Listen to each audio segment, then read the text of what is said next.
मृत्यु भोज का कार्यक्रम था। किसका था? मृत्यु भोज समझते हो? कोई मर जाता है तो 12 दिन बाद में जो खाना करते हैं उसको क्या बोलते हैं? उसमें किसी बूढ़े आदमी की मृत्यु हो रखी है, ज्यादा दुख की बात नहीं होती। ढंग से आराम से यूं लाडू बूंदी बनाते हैं और खाने वाले भी आसपास के 12 गांव के लोग टूट के पड़ते हैं और ढंग से खा के जाते हैं, छक के एकदम। रोटियां गिन के नहीं खाते, छिण के खाते हैं। यूं 5-5 किलो लाडू खा जाएंगे, 2-2 किलो बूंदी खा जाएंगे और ढंग से खाने के बाद में डकार लेके साइड में जाके बात करते हैं, नारे डालडा के बनाए थे, मतलब देसी घी के भी बनाए, तो तुम तो डालडा वाले 5 किलो खा गए, तो यदि हम देसी के बनाते तो तुम तो भाई साहब भगवान जाने क्या करके जाते हैं यहाँ पे। तो मृत्यु भोज के कार्यक्रम में ज्यादा कोई दुख वाली बातें है। तो खूब सारे किसान आसपास के गांव के इकट्ठे हुए, तो किसानों में बातचीत होने लगी और किसानों का, यार ये बिजोलिया का सामान तो यार अपने तो खराब कर रहा है। कैसे? यार कर लगा रखे 84। और दूसरा बोला कि यार वो तो कोई बात नहीं, पर लैंड रेवेन्यू की रेट देखी, कभी होती थी 1/6, आजकल कितनी आ गई 1/3। कोई और कोई बोला, उसने आगे कहा कि यार ठीक है कोई बात नहीं, कितना ही ले लो, 1/3 ले लो, 1/4 ले लो, पर तोल के तो लो। लेकिन ये लोग तो तोल के भी नहीं लेते, ये तो क्या लगाते हैं, लाटे कौन थे। एक ने कहा यार मेरे से तो परसों पूरे दिन काम करवा, रुपए भी नहीं दिए थे। तो किसान सारे परेशान थे। तो यहाँ बिजोलिया में एक लाइब्रेरी चलाया करते थे, उनका नाम था साधु सीताराम दास। क्या नाम था? लाइब्रेरियन थे। कौन थे? क्या नाम था? ये वहां आए हुए थे, ये किसानों के पास में। इन्होंने कहा अरे कैसे आज सारे क्या बातचीत कर रहे हो। किसानों ने उनको कहा कि देखो आप तो पढ़े लिखे आदमी हो, आपसे कौन सी बात छुपी हुई है। 84 प्रकार के कर दो, उसके ऊपर लाटे कुंते लगवाओ, बिना पैसे दिए काम करना पड़ता है, लैंड रेवेन्यू की रेट कितनी बढ़ गई, मर गए, कोई मतलब नहीं बचा भाई, कमाई का क्या मतलब है, टैक्स ही टैक्स लगाया जा रहा है, सामान तो हम पे। तो साधु सीताराम दास ने कहा कि तुम इसकी शिकायत क्यों नहीं करते? किसकी? तो तुम्हारे सामंत की। तो हमारे ऊपर तो सामंत ही है, सामंत की शिकायत किसको करें? कि सामंत की शिकायत करो राजा को। किसको करो? तो मेवाड़ के महाराणा, मेवाड़ के राजा क्या बोलते? महाराणा। और उन दिनों जो मेवाड़ के महाराणा थे उनका नाम था फतेह सिंह। क्या नाम था? तो कहा तुम फतेह सिंह जी के पास जाओ और फतेह सिंह जी को जाके शिकायत करो। तो फतेह सिंह जी कहां पे रहते हैं? तो फतेह सिंह जी उदयपुर। भाई राजा अपनी राजधानी में रहता, तो राजा की राजधानी कौन सी थी? उदयपुर। मेवाड़ की राजधानी कौन सी? उदयपुर। किसानों ने कहा क्या राजा को शिकायत करने से हमारी प्रॉब्लम सोल्व हो जाएगी? हाँ, आपके ऊपर सामंत है, सामंत के ऊपर कौन है? राजा। राजा सामंत को कहेगा भाई किसानों का ध्यान रख। तो उन्होंने कहा ठीक है। तो 2 आदमी यहां से शिकायत करने के लिए भेजे। एक बंदे का नाम था नानजी पटेल, एक और थे उनका नाम था ठाकरी पटेल। राजा ने कहा भाई मैं जांच करवाऊंगा, क्या पता तुम झूठ बोल रहे हो, हिसाब करवा लो जांच, कोई दिक्कत नहीं है। तो राजा ने अपना एक इंक्वायरी ऑफिसर भेज दिया, हामिद। हामिद भी आया, चिमटा लेके वापस चला गया। क्या लेके?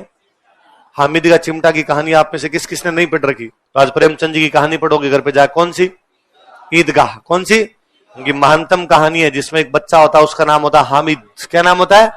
उसके साथ के सारे बच्चे मेला देखने के लिए जाते हैं। उसके घर में कोई नहीं होता, केवल उसकी दादी होती है। दादी का नाम क्या था? अमीना। दादी अमीना। और दादी अमीना उसको रुपए देती है कि मेले में जाके चीजें खा लेना, मेले में जाके खिलौने लाना। पर वो जाकर सोचता है कि मेरी दादी का हाथ जली रोटियां बनाते समय जल जाता है, मैं दादी के लिए चिमटा लेकर जाऊंगा। क्या लेकर जाऊंगा? तो हामिद चिमटा लेकर जाता है। क्या लेके जाता है? तो हामिद अपने भी यहां क्या बन के आया? तो पहले चरण में साधु सीताराम दास ने भेजा था किसानों को शिकायत करने के लिए, जांच वगैरह भी हुई, लेकिन को ज्यादा सफलता तो साधु सीताराम दास को लगा थोड़ा बड़ा करना पड़ेगा। साधु सीताराम दास एक दिन चित्तौड़गढ़ के गांव में गए। उस गांव का नाम था ओछड़ी। क्या नाम था? वहां पर एक माठ साहब स्कूल चलाते हैं। साधु सीताराम दास उन माठ साहब के पास गए, उन माठ साहब को जाके कहा कि और भूप सिंह जी, क्या कहा उनको? और बोलो क्या नाम लिया? क्या नाम लिया? माठ साहब ने इधर उधर देखा और कौन, किसकी बात कर रहे हैं आप? साधु सीताराम दास ने कहा आप भूप सिंह जी, आपसे बात कर रहा हूं। उनका एक्चुअली आपको थोड़ी गलतफहमी हुई है, मेरा नाम विजय सिंह पथिक है। क्या नाम है? साधु सीताराम दास ने कहा कि बेस ने छिपे बसम लगाया। क्या कहा? बोलो देखे। बेस ने छिपे बसम लगाया। यदि चेहरे पे मैं राख लगा लूं शरीर पे तो मैं छुप नहीं जाऊंगा, मेरा जो असली बेस है वो तो वही रहेगा। मैं जानता हूं भूप सिंह जी आप क्रांतिकारी हो। आप क्या हो? भूप सिंह जी नाम के एक यूपी के क्रांतिकारी थे। कहां के क्रांतिकारी? अपने अजमेर हम आके क्रांति कर रहे थे, अंग्रेजों ने पकड़ के अजमेर के पास एक जेल पड़ती है टोडगढ़। कौन सी? टोडगढ़ जेल में बंद कर दिया। भूप सिंह जी जेल तोड़ के फरार हो गए, और जेल तोड़ के फरार हो गए और बाहर निकल के अपना नाम चेंज किया। भूप सिंह से नाम बदल के क्या किया? विजय सिंह पथिक। जेल में दाढ़ी वाड़ी बढ़ गई तो शकल सूरत थोड़ी चेंज हो गई और चित्तौड़गढ़ में जाके स्कूल खोल ली। तो कहा दाढ़ी बढ़ा के पढ़ाने से ये नहीं होगा कि आप पहले जेल के अंदर नहीं थे। मेरी तरफ मत देखो। मैं तो मास्टर ही हूं, मैं तो पहले ही यही था। आप यूं देख रहे हो, अच्छा दाढ़ी, जेल, लगता भी शक्ल से वैसा ही है थोड़ा थोड़ा। अपनी बात नहीं हो रही ना, इधर बात हो रही। तो उन्होंने कहा विजय सिंह बधिक मैं जानता हूं आपको, आप पहले क्रांतिकारी थे, और क्या ये टावरों को कके गड़े सिखाते रहते हो, आप चलो मेरे साथ बिजोलिया और वहां चल के आंदोलन करो। अब पथिक जी आए, पथिक जी ने आगे जनता से पूछा कि हाँ भाई बताओ तुम लोग कितने साल हो गए आंदोलन करते हुए। उनका साहब 20 साल हो गए। कितने साल हो गए? 1897 में आंदोलन शुरू किया था, अब आ गया था 1917। क्या आ गया था? अच्छा 20 साल से आंदोलन कर रहे हो, क्या मिला तुम्हें? साहब कुछ ही नहीं मिला, तभी तो आपको बुलाया। चलो कोई बात नहीं, 20 सालों से आंदोलन कर रहे थे तो तुम्हारे आंदोलन करने वाले ऑर्गेनाइजेशन का नाम क्या है, संगठन कौन सा है? ये क्या होता है? अरे कोई संगठन जिसके झंडे के नीचे तुम आंदोलन करते हो? ना साहब हमारा तो ऐसा कोई भी संगठन नहीं। क्या बात करते हो, तुम्हारा कोई संगठन नहीं है? कि नहीं वैसे तो एक है, धाकड़ किसान पंचायत। कौन सा है? कौन से किसानों का आंदोलन था? धाकड़। तो एक धाकड़, हाँ तो क्या मैं यही तो कह रहा हूं, तो धाकड़ किसान पंचायत आंदोलन कर रहे। उनका ना ना, धाकड़ किसान पंचायत आंदोलन नहीं करती, तो कि वो तो ये करती है जो लव मैरिज करता है उनको समाज से बाहर कर देती है। विजय सिंह जी ने ऐसी बातें मत करो, मेरे को करनी है। विजय सिंह जी ने बाद में क्या की थी? लव मैरिज की थी। तो उनका चलो मैं तुम्हारा एक संगठन बनाता हूं, मुझे इस इलाके का नाम बताओ क्या है। तो इलाके का नाम था ऊपरमाल। क्या नाम था? इसलिए 5 लोगों की एक टीम बनाएगी। कितने लोगों की? कहां के 5 लोग? ऊपरमाल के। इसलिए टीम का नाम था ऊपरमाल पंच बोर्ड। अब आज क्या होता है, जैसे मैं आज मान लो आप लोगों को कहूंगी चलो यार अपने एक संगठन बनाते हैं, तो आप मेरे को पूछोगे हाँ सर बताओ कहाँ आए कल। मैं यार ये पास में पार्क पड़ा, यहाँ इकट्ठे हो जाना और तुम्हारे साथ में 2-2 आदमी और लेके आना, और अपने सब मिलकर 1000-1200 लोग हो जाएंगे और अपने मिलकर संगठन बना देंगे। आप कहोगे सर ठीक है, ये तो अच्छी बात है, पर पहले के टाइम में ये कैसे किया जा सकता, लोगों को कैसे बताओगे? आज तो मेरे पास और साधन है, तुम यदि घर भी चले जाओ मैं तुम्हें मैसेज कर दूं कि कल आना क्लास लूंगा, तुम क्लास में, फिर मैं कहूं चलो संगठन बनाते हैं। इकट्ठे तो हो गए। मैं आपको टीवी से मैसेज दे सकता हूं, अखबार से मैसेज दे सकता हूं, कोई मीडिया के माध्यम से मैसेज दे सकता हूं, फोन कर सकता हूं तुम्हें। लेकिन जब ये सब साधन नहीं थे तो लोगों को इकट्ठा करना बड़ा टफ काम हुआ करता। अब विजय सिंह पथिक कैसे कहेंगे लोगों को कि इकट्ठे हो जाओ? तो फिर विजय सिंह पथिक कहते नहीं थे, वो खुद देखते कि यार लोग कहां पर इकट्ठे होने वाले हैं। तो लोग कहां पर इकट्ठे होने वाले? जहां पर मेले लगेंगे। क्या लगेंगे? क्योंकि मेलों में लोगों को कहने की आवश्यकता, मेलों में लोग अपने आप इकट्ठे होते। और मेवाड़ में एक त्योहार बड़े जोर शोर से मनाया जाता था, हरियाली अमावस्या। कौन सा? श्रावण का महीना चल रहा है, श्रावण के महीने में सब हरा ही हरा होता है, तो अमावस्या भी कैसी होगी? तो हरियाली अमावस्या का मेवाड़ में बहुत बड़ा मेला लगता। और विजय सिंह जी को पता चला कि गांव है, उस गांव का नाम है बेरीसाल। कौन सा गांव है? और उस बेरीसाल गांव में हरियाली अमावस्या का बहुत बड़ा मेला लगता है। तो विजय सिंह जी पहले ही जाके खड़े हो गए वहां पर। जैसे जनता है उन्होंने कहा आओ भाई पहले मेरी बात सुनो, हम एक संगठन बनाते हैं। उस संगठन का नाम क्या था? ऊपरमाल पंच बोर्ड। अब विजय सिंह पथिक जानते थे कि कोई भी आंदोलन तब तक सफल नहीं हो सकता जब तक उसमें यंग एनर्जी ना हो, युवा ना जुड़े। मेले में युवा भी आए हुए थे, उन्होंने युवाओं को कहा कि तुम्हें नहीं लगता कि तुम्हें बिजोलिया की सेवा करनी चाहिए, तुम्हें नहीं लगता कि तुम्हें आंदोलन में भाग लेना चाहिए? और यदि युवा अवस्था में किसी ने जवानी में और आंदोलन में भाग नहीं लिया युवा अवस्था में, तो फिर उसकी जवानी का कोई मतलब ही नहीं है। तो तुम्हें लड़ना चाहिए, तुम्हें भिड़ना चाहिए सरकारों से। युवाओं ने कहा हाँ साहब बताओ हमें क्या करना, हमें भी सेवा करनी है इस आंदोलन की, इस क्षेत्र की। तो उनका युवाओं का एक संगठन बनाया गया, उसका नाम था ऊपरमाल सेवा समिति। युवाओं ने कहा साहब बताओ अभी का अभी काम बताओ क्या करना है। तो युवाओं का गांव गांव में जाके तुम्हें पर्चे चिपकाने। क्या चिपकाने हैं? और पर्चों में बताना है कि आंदोलन कब होगा, कैसे होगा, आंदोलन क्यों आवश्यक है। तो एक पर्चा प्रकाशित किया गया, उसका नाम था ऊपरमाल का डंका। अब ये बातें जब फैलने लगी तो एक युवा लड़का है जो बिजोलिया ठिकाने में काम करता है। कहां काम करता है? उस युवा लड़के का नाम है माणिक लाल वर्मा। क्या नाम है? उनको लगा अरे यार मैं तो बिजोलिया ठिकाने में नौकरी करता हूं, ठिकाने में नौकरी करता हूं, इसका मतलब किसकी नौकरी कर रहे हैं? सामंत की। और लोग सामंत के खिलाफ क्या कर रहे हैं? आंदोलन।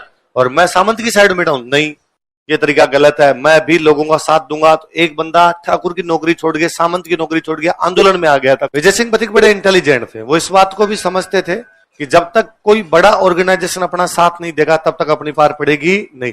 जब तक ये देश दुनिया में लोगों को पता नहीं चलेगा कि आंदोलन चल रहा है और बाहर से लोग सपोर्ट नहीं करेंगे तब तक अपना पार पड़ेगी नहीं। उस समय भारत का सबसे बड़ा संगठन हुआ करता कांग्रेस। कौन सा था? और कांग्रेस का हर साल अधिवेशन होते। हर साल क्या होते? सेशन हुआ करते कांग्रेस के हर साल। 1919 में कांग्रेस का एक सेशन होने जा रहा है अमृतसर। कहां पे होते जा रहा है? कब? कहां पे हो रहा है सेशन? विजय सिंह पथिक चले गए और विजय सिंह पथिक ने जाके उसमें एक सीनियर नेता को पकड़ा और उन सीनियर नेता को कहा कि सर प्लीज कांग्रेस में बिजोलिया के लिए बात करो ना, कांग्रेस को कन्विंस करो कि बिजोलिया के अंदर भी कुछ करे।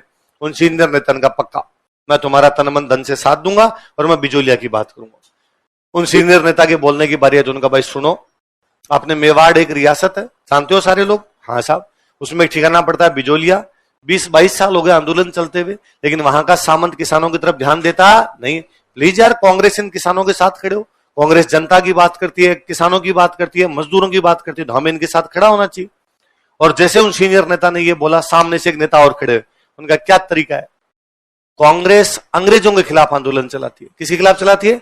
राजाओं और सामंतों के खिलाफ आंदोलन नहीं चलाती है। भारत दो है, एक वह भारत जहां अंग्रेजों का राज है, ब्रिटिश इंडिया, क्या है? एक वह भारत जहां राजाओं का राज है, प्रिंसली इंडिया। कौन सा? कौन कौन से दो भारत थे? ब्रिटिश इंडिया और कांग्रेस ब्रिटिश इंडिया में काम करती है, अंग्रेजों के खिलाफ आंदोलन चलाती है। कांग्रेस प्रिंसली इंडिया में काम नहीं करती, राजाओं के खिलाफ आंदोलन नहीं चला।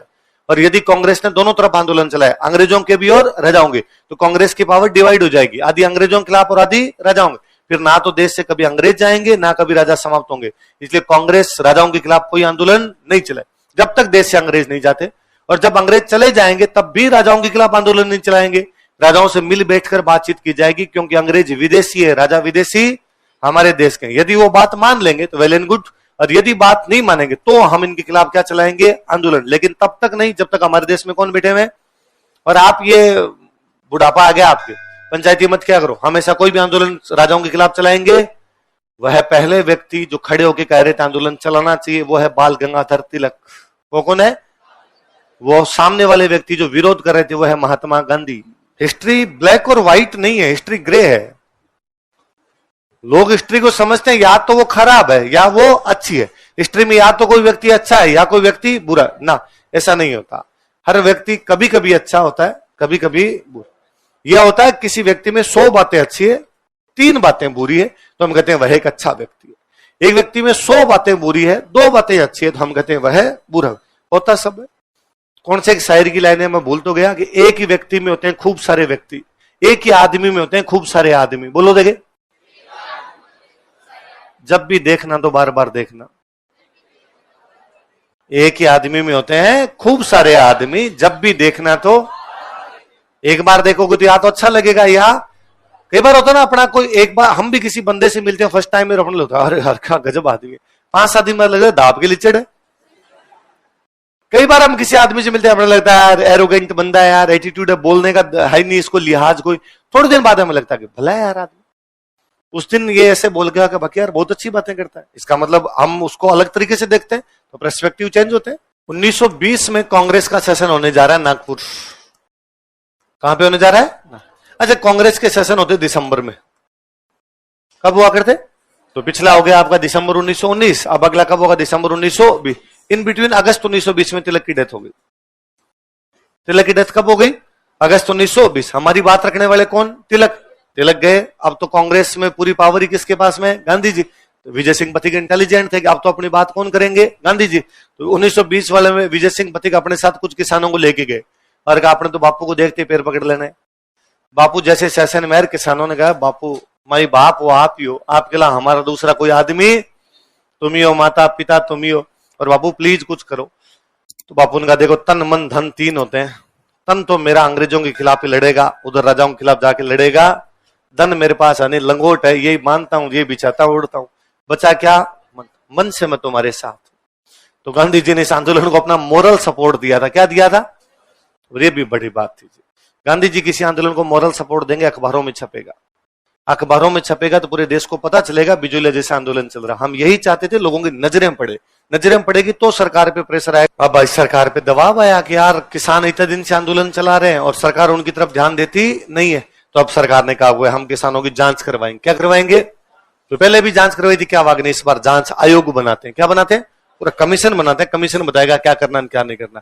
तो मेवाड़ रियासत ने 2 कमीशन बनाए थे। कितने बनाए? पहला कमीशन बनाया था, लेकिन किसान उसकी जो रिकमेंडेशन थी उनसे सेटिस्फाई नहीं थे। फिर किसानों को सेटिस्फाई करने के लिए दूसरा बनाया गया, लेकिन दूसरे से भी सेटिस्फाई नहीं थे, किसान दोनों से संतुष्ट ही नहीं थे, तो किसानों ने अपना आंदोलन बंद ही नहीं किया, किसानों का आंदोलन और चलाएंगे। अब ये बात पता चली अंग्रेजों को। किसको पता चली? कि भाई किसानों का आंदोलन चल रहा है, जांच आयोग बना दिए, लेकिन जांच आयोगों की इंक्वायरी से भी किसान संतुष्ट ही। उस समय जो राजस्थान में अंग्रेजों का एजीजी हुआ करता, उस एजीजी का नाम था रॉबर्ट हॉलैंड। क्या नाम था? कौन था रॉबर्ट हॉलैंड? कौन था? क्या होता है एजीजी? Agent to governor. कहां बैठता था? अजमेर। अजमेर मेन ऑफिस हुआ करता, गर्मियों में कहां जाता? अब तो रॉबर्ट हॉलैंड को पता चला। रॉबर्ट हॉलैंड ने, अब हर रियासत में अंग्रेजों का एक बंदा रहता है, तो उस बंदे को क्या बोलते हैं, क्या बोलते हैं? अच्छा, कौन सी रियासत पढ़ रहे हैं अभी हम? तो मेवाड़ का जो उस टाइम में पॉलिटिकल एजेंट था उसका नाम था विल्किंस। क्या नाम था? तो रॉबर्ट हॉलैंड ने विल्किंस को पूछा कि भाई विल्किंस, ये क्या चल रहा है तुम्हारे उधर? 20-22 साल हो गए तुम्हारे को आंदोलन चल रहा है, तुमको डिसीजन नहीं ले पा रहे हो, और अभी मीटिंग करूंगा, मैं आऊंगा मीटिंग में खुद, और मीटिंग अरेंज करो एक। इसने अपने सचिव को कहा कि एक मीटिंग अरेंज की जाए। उस सचिव का नाम था आगलवी। क्या नाम था? किसका सचिव आगलवी? रॉबर्ट हॉलैंड का। किसका सचिव है? तो रॉबर्ट हॉलैंड के सचिव का नाम क्या है? आगलवी। पॉलिटिकल एजेंट का नाम क्या है? और एजीजी खुद कौन है? रॉबर्ट हॉलैंड ने अपने सचिव को और पीए को एक मीटिंग अरेंज करो। राजा कहा गया कि भाई अब एसजीजी खुद आने वाला है, मीटिंग कर रहा है, अब भाई कुछ ना कुछ निकालो। तो राजा ने अपने 2 बंदे भेज दिए। एक बंदे का नाम था प्रभाष चंद्र चटर्जी। क्या नाम था? राजा ने कहा मेरी तरफ से यह बात कर लेगा, 2 मंत्री भेज रहा हूं मैं। और एक बंदे का नाम था बिहारी लाल। और किसानों का लाओ हमसे बातचीत करने के लिए। किसानों की तरफ से 4 बंदे आए। कितने बंदे आए? एक बंदे थे, उनका नाम था मोतीराम जी। एक बंदे थे, उनका नाम था नारायण जी पटेल। विजय सिंह पथिक को कहा आप आओ सर। उन्होंने कहा नहीं, मेरी कोई जरूरत नहीं है, मैं मेरे एक दोस्त को भेज रहा हूं, राम नारायण चौधरी। तो नारायण जी भी आए, राम नारायण चौधरी भी आए। अरे कहा सर आप तो आप ही होगे, कि चलो एक दोस्त और भेज देता हूं, माणिकलाल वर्मा। पूछा किसानों से, हाँ भाई बताओ क्या समस्या? किसानों का समस्या 84 कर कोई देने के होते हैं, और कहा 35 कर माफ किए जाते। कितने कर? तो समझौते में किसानों कितने कर माफ किए गए? और बताओ क्या समझ? लाटा कुंता है, अंदाजे से टैक्स लेते हैं। चलो अब जमीन का नापेंगे, जिसके पास जितनी जमीन होगी उतना ही वो क्या दे देगा? टैक्स। जमीन ज्यादा तो टैक्स ज्यादा, और जमीन कम तो टैक्स कोई अंदाजा तुम पर लगाएंगे नहीं। अब है किसान राजी, किसान राज्यों के नारे लगाते आए। किसान एकता जिंदाबाद, विजय सिंह पथिक जिंदाबाद। आगे बिजोलिया का सामंत तैयार खड़ा था। बिजोलिया के सामंत का नाम था केसरी सिंह। क्या नाम था? अब केसरी सिंह सामंत बना हुआ। उसने पूछा हाँ भाई रे कैसे राजी हो आज? और किसानों का तू इधर आ, कितने टैक्स लेता था हमसे पहले? उसने कहा 84। अब लेके दिखाना देख, अब हम तेरे को 35 कर देंगे। तो उसने कहा क्यों? तो कि वो राजा जी ने कह दिया, हमारा मेवाड़ रियासत ने समझौता किया, अंग्रेजों ने समझौता करवाया कि अब आपको 84 कर देने की आवश्यकता नहीं है। तो उसने कहा भाई साहब ये जमीन केसरी सिंह का जमीन मेरी है, जमीन अंग्रेजों की, मेवाड़ के राजा के बाप की नहीं है। और मेरी जमीन में खेती करोगे तो पूरे टैक्स लगेंगे 84, एक भी कर माफ। कुल मिला के बिजोलिया के सामंत ने समझौते को स्वीकार। अब राजा के राज में अंग्रेजों का एक अधिकारी काम करता है, उसका नाम है ट्रेंच। क्या नाम है? मेवाड़ रियासत में एक अंग्रेज काम करता है, इसका नाम क्या है? ट्रेंच। अब 2 बात की गई थी, एक तो आपके कर कम कर देंगे, एक आपकी जमीन को नापेंगे। क्या करेंगे? जमीन को देखेंगे भाई किसके पास कितनी जमीन है, कैसी जमीन है, पानी लगता है या नहीं लगता है, कितनी फसल होती है, जितनी जैसी जिसकी जमीन होगी उस पर उतना ही क्या लगा दिया जाएगा? टैक्स। और बता देंगे, अंदाजे नहीं लगाएंगे, पहले ही बता देंगे तुमसे इतना टैक्स लेंगे, तुमसे इतना लेंगे, तुमसे इतना लेंगे। तो ठीक है, तो एक अधिकारी को ये नापने के लिए भेजा गया, तो ट्रेंच को भेजा कि तू जाके जमीन को नाप। अब जमीन 2 प्रकार की, एक वह जमीन जिसमें सिंचाई होती है, एक वह जमीन जिसमें सिंचाई। तो मुझे बताओ टैक्स ज्यादा किस पे लगना चाहिए? सिंचाई होती है, एक तो सिंचित भूमि और एक इरिगेटेड और नॉन इरिगेटेड। ये बेचारा अंग्रेज था, इसको समझ में है नहीं, ये असिंचित पे कर बढ़ा गया। इसको लगा ज्यादा जमीन उस पे कर बढ़ाते, ज्यादा कौन सी थी? असिंचित, तो उन पे कर बढ़ा के चला गया। किसान बड़े परेशान हुए, और किसान परेशान होके गए भाई विजय सिंह पथिक के पास। कई दिन तो किसानों ने चक्कर काटे, भाई ये क्या कर दिया, सही करो सही करो। बिजोलिया के सामंत ने कहा ना ना, तुम समझौता करवाओ, तुम ट्रेंच को बुलाओ। अब तो बढ़ा के और गया, तुम बढ़ावे टैक्स दो मेरे को। तो किसान गए विजय सिंह पथिक के पास, हारेगा सहारा बाबा। विजय सिंह जी ने कहा हाँ भाई बताओ कैसे आए? उन्होंने कहा सर पहले तो धन्यवाद, आपने हमारा समझौता करवाया, 35 कर माफ करवाए, हमारी जमीनों के बंदोबस्त करवाए। विजय सिंह जी ने कहा भाई धन्यवाद की कोई आवश्यकता नहीं है, ये तो तुम्हारा संघर्ष है, तुम्हारा संघर्ष रंग लाया। आज बताओ कैसे है? कि सर 2 दिक्कत होगी। क्या? कि एक तो बिजोलिया का सामंत कह रहा है कि मैं समझौते को लागू नहीं करूंगा, दूसरा यह है कि वो भूमि का बंदोबस्त तो हुआ लेकिन उसमें तो हमारी असिंचित भूमि पर कर बढ़ गए। विजय सिंह जी ने कहा पर समझौता लागू क्यों नहीं कर रहा बिजोलिया का सामंत? वो कह रहा है जमीन मेरी है और मेरी जमीन पे तो मैं टैक्स लगाऊंगा, राजा कौन होता है टैक्स बताने वाला? विजय सिंह जी ने कहा अच्छा, तो उसको जमीन का घमंड है साहब, पूरा भयंकर एटीट्यूड में है वो बंदा। तो तुम एक काम करो यार, क्या करें? कि तुम्हारे पास जमीन के कागज है? उनका हाँ जमीन के कागज, हमारे पास जमीन का पट्टा है। क्या है जमीन का पट्टा? समझते हो?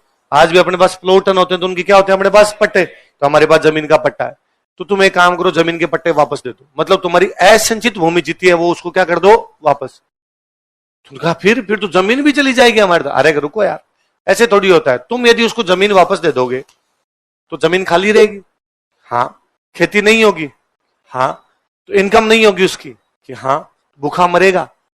तो जब उसकी इनकम नहीं होगी वो तुम्हारे पैर पकड़ेगा कि प्लीज खेती करो, जितने कर दोगे उतने ही ले लूंगा। तब तुम कहना पिछली बार तो 35 माफ करवाए थे, इस बार 35 ही देंगे। किसानों का सर ऐसा हो सकता है कि पहले इस्तेमाल करो। वो भी बड़ा मस्ती आदमी था जी। किसान गए नारे लगाते कि साडा हक इत्थे रख, बिजोलिया का सामंत मुर्दाबाद, विजय सिंह पथिक जिंदाबाद। वो बाहर आया सामंत, उसने कहा हाँ भाई क्यों हल्ला मचा रहे हो, इधर आ रहे, 84 लूंगा, 35 लूंगा, 49 लूंगा, ये पकड़ तेरे पट्टे, हम आज के बाद एक भी टैक्स देंगे, खेती नहीं कर रहे हम तेरी, लेके दिखा टैक्स। वो बड़ा कूल आदमी था, उसने सारे पट्टे इकट्ठे किए, इकट्ठे करके लो एक बात सुन दो प्लीज, थोड़ा सा नारेबाजी कम करो, देखे यदि आप भी कोई जमीन का पट्टा वापस लेना चाहता ले लो और जाके खेती कर लो, वरना मैं जमीन है ना जब्त कर लूंगा, बेच दूंगा आगे। कई मेरे जैसे लोग थे, उनका दे दो, तो उनके पट्टे तो क्या मिल गए वापस, जाओ खेती करो, चुपचाप जाके खेती करो। कई लोगों ने कहा नहीं साडा हक है। उसने कहा एक वार्निंग और है, अब भी यदि चाहिए तो ले जाओ और कर लो। कई लोगों ने और कहा सब ये लेके आए थे, मैं तो आ ही नहीं रहा था, उनके भी पट्टे दिए चले जाओ। कई आप जैसे जुझारू लोग थे, उनका नहीं, हम अपना अधिकार मांगते, नहीं किसी से भीख मांगते। उसने सबकी जमीनें अपने पास ही रख ली, जमीनें वापस ही नहीं। किसानों ने कई दिन तो चक्कर काटे, जमीनें दो, हमारी जमीनें दो, नहीं मिली तो वापस विजय सिंह जी के पास गए और विजय सिंह जी को जाके कहा, विजय सिंह जी वो आपने फॉर्मूला बताया था लेकिन वो फॉर्मूला तो फ्लॉप हो गया। विजय सिंह जी ने कहा कि क्या कोई असर पड़ा नहीं, उसपे दबाव नहीं आया सामंत पे, कि दबाव तो आया पर अपने पे, कैसे, तो जमीन कहां गया आपने। तो विजय सिंह जी ने कहा तो आप बताओ क्या किया जाना चाहिए आपको, आपके दिमाग में। तो उनका हमारे दिमाग में एक तरीका आ गया, हाँ बताओ। आइंदा के बाद आप बिजोलिया के आसपास दिख गए ना। किसानों के बाकी नेताओं के विजय सिंह जी के बीच में तनातनी हो गई थी जी, बाकी नेताओं की विजय सिंह जी की बन्नी बंद हो गई थी। बाकी नेताओं को लगता है विजय सिंह जी यूपी से आगे नेतागिरी करते हैं, तो हमारे यहाँ की नेतागिरी हम करेंगे यार, बाहर वाला क्यों करेगा। उन्होंने थोड़ा किसानों को कहा, विजय सिंह जी को भी समझ में आ गया कि यहाँ रहने का कोई मतलब है नहीं। पर जब विजय सिंह जी चले गए तब उनकी महत्व है मालूम हुआ किसानों को कि यार आदमी तो अच्छे थे, अपना आंदोलन तो वही चला रहे थे, अब कौन चलाएगा। तो किसान गए गांधी जी के पास। किसके पास गए कि गांधी जी आप चलो और हमारा आंदोलन चलाओ। गांधी जी का दिमाग खराब है, मैं आंदोलन अंग्रेजों के खिलाफ चलाता हूँ, राजाओं के खिलाफ चलाता। किसानों का अब हम जाएंगे नहीं, आपको चलना ही पड़ेगा। तो गांधी जी ने कहा चलो मैं एक बंदा भेज देता हूँ आपके आंदोलन करने के लिए, राजस्थान का बंदे को भेजता हूँ। और राजस्थान के एक सेठ हमेशा गांधी जी के साथ रहते, जमनालाल बजाज। कौन थे? गांधी जी के जितने आंदोलन है उनका खर्चा किसने दिया? बजाज जी ने गांधी जी को खाली चेकबुक दे रखी थी, जितने रुपए चाहिए बदल लेना। तो गांधी जी के सारे आंदोलनों का खर्चा कौन देता? गांधी जी के खुद के 4 बेटे थे। कितने बेटे थे? चारों ने गांधी जी को रत्ती कमा के नहीं दिया। पैसे देने का काम कौन करते थे? इसलिए बजाज जी कहलाते हैं गांधी जी के 5वें बेटे। पल्ले पड़ी 5वें बेटे क्यों कहते हैं? आई समझ में, क्योंकि क्या देते थे? आंदोलन करने के लिए रुपए चाहिए भाई साहब, रुपए सारे के सारे किसने दिए थे? तो गांधी जी ने बजाज जी को कहा कि बजाज जी राजस्थान जाओ, राजस्थान जाके क्या करो? आंदोलन।